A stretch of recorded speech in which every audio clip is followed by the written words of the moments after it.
This happened in 2018. When I bought my first house, I felt like I was finally stepping into adulthood. It wasn't fancy, just a small, older home on the edge of town, but it was mine. The best part? It had a spacious basement. I imagined setting up a small workspace or even a home gym down there. But almost as soon as I moved in, I started noticing something off. The first time I went down, I felt it. The air was cold, unnaturally cold and heavy, like it was pressing down on my chest. It wasn't just the temperature, it was the silence. The kind of silence that makes your ears ring. I told myself it was just my imagination. Old houses feel weird sometimes, right? But then the noises started. At first it was faint, just the occasional creak like the wood was settling. But over time, it became clearer. Whispers. I could never make out what they were saying, but they were there. Soft, barely audible, like someone was standing just out of sight, murmuring. One night around 2 a.m., I was jolted awake by a loud thud coming from the basement. It wasn't just a random noise. It sounded deliberate, like someone had slammed a heavy object against the floor. My heart was pounding, but I couldn't just ignore it.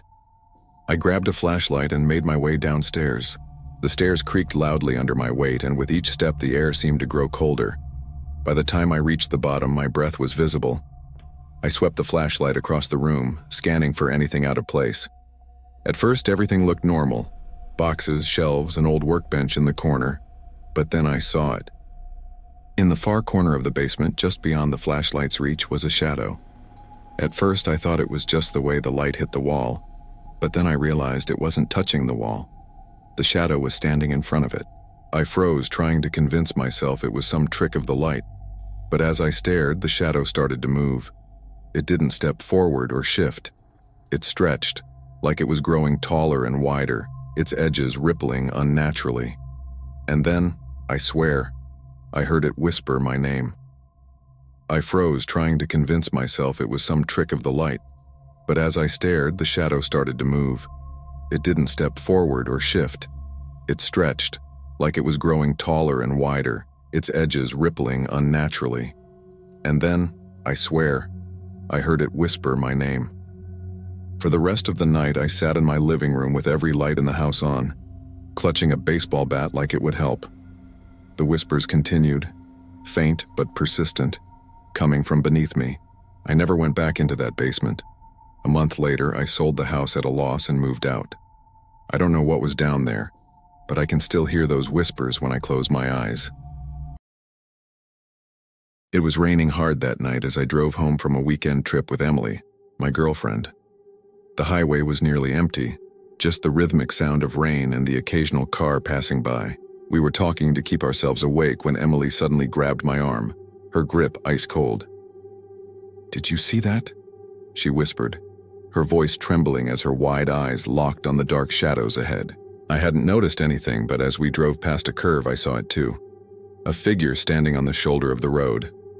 It was a woman, drenched from head to toe, holding out her thumb. Emily insisted we stop. I hesitated. It was late, and something about her didn't sit right with me. But Emily's pleading won out. The woman climbed into the back seat without a word. Her hair was plastered to her pale face, and her eyes looked hollow, almost vacant. "Are you okay?" Emily asked. The woman barely nodded. I asked where she needed to go, and she muttered, "Home. Just home." Her voice was barely audible, like she hadn't spoken in days. As we drove, the air in the car felt heavier. I glanced at her in the rearview mirror, and something about her reflection made my stomach drop. Her face looked strange, pale and stretched, her eyes wide and unblinking. When she finally gave us an address, it led to a narrow, overgrown driveway leading into the woods. I stopped the car and asked if she needed help, but she just opened the door and stepped out, walking slowly into the trees. Emily called after her, but she didn't respond. We drove off in silence, but a few minutes later, Emily gasped. "Oh my God," she whispered, her voice trembling.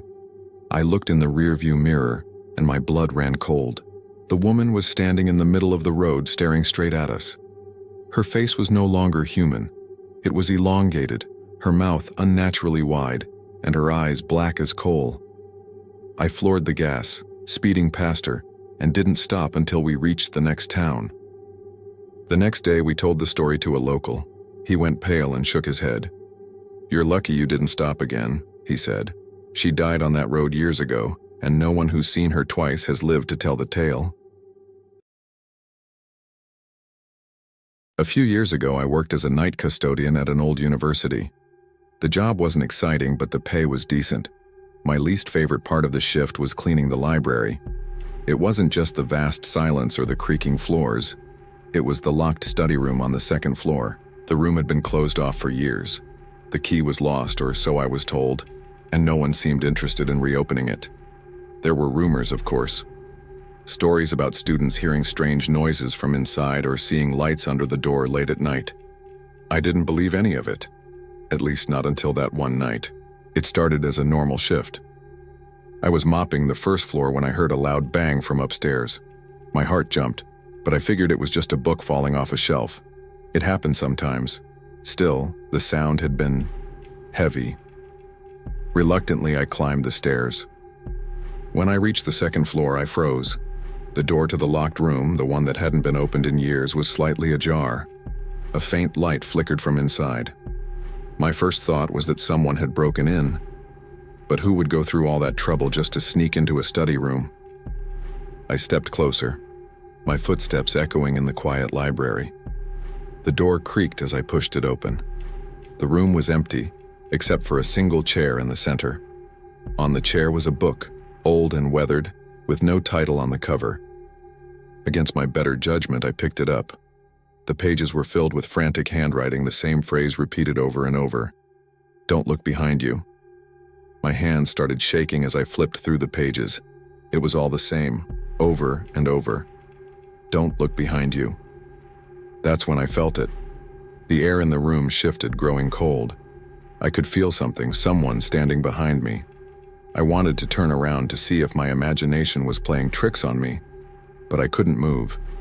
My legs felt like they were frozen to the floor. The breathing started then, low and raspy, right by my ear. I bolted. I don't remember how I made it out of that room, but I slammed the door shut and ran down the stairs. The next morning, I told my supervisor about what happened. She just gave me a strange look and said, "That door hasn't been opened in years. Are you sure you weren't dreaming?" But I know what I saw, and to this day, I can still feel that cold breath on my neck. A few years ago, some friends and I decided to go camping in a remote forest. It was supposed to be a weekend to unwind. No phones, no distractions, just nature. The first night was uneventful, but on the second night, things took a turn. We were sitting around the campfire telling stories when Ethan, one of my friends, noticed something. "Do you see that?" he asked, pointing into the trees. At first I didn't see anything, but then I noticed faint lights flickering in the distance. They were small, like fireflies, but they moved unnaturally fast, weaving through the trees in strange, erratic patterns. "Probably just other campers," Jess said, trying to sound confident.